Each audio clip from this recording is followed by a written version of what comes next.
asami oneke ni tia thare nang che phong di purong sopi hadak sinang to borka charli sami nang kor kroni hampi nang ke do tani hang rong sopi di hang pe nang jaba mon jirso along sine nang birta kelong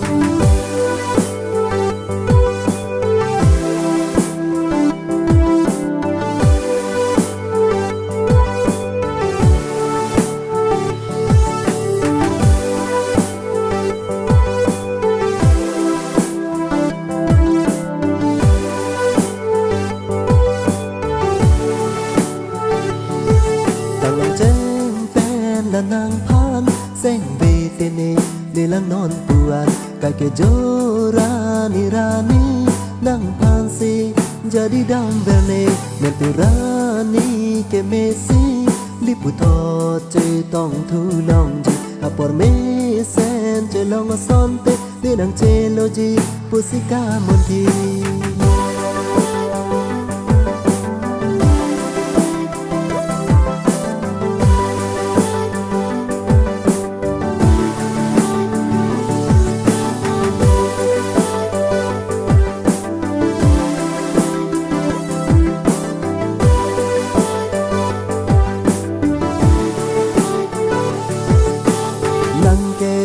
Sophia sami nang run me tang ke blanki pi ke som dun ko wan kareng me di purong sopi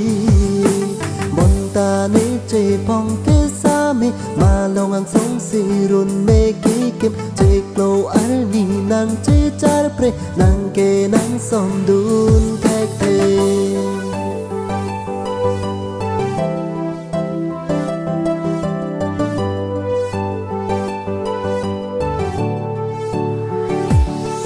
onake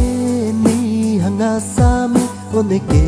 ni tia thare nang che phong di purong sopi hadak sinang to borka charli sami nang kur kroni hampi nang ke do tani hang rong sopi di hang pe nang jaba mon jirso along sine nang birta kelong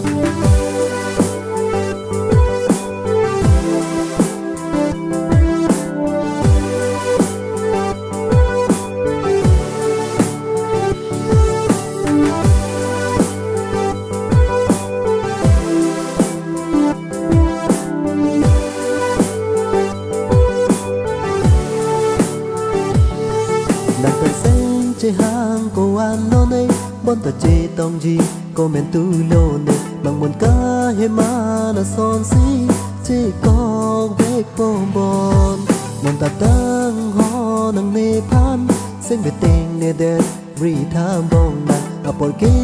me do ji e pra che tong long ji la ne pe na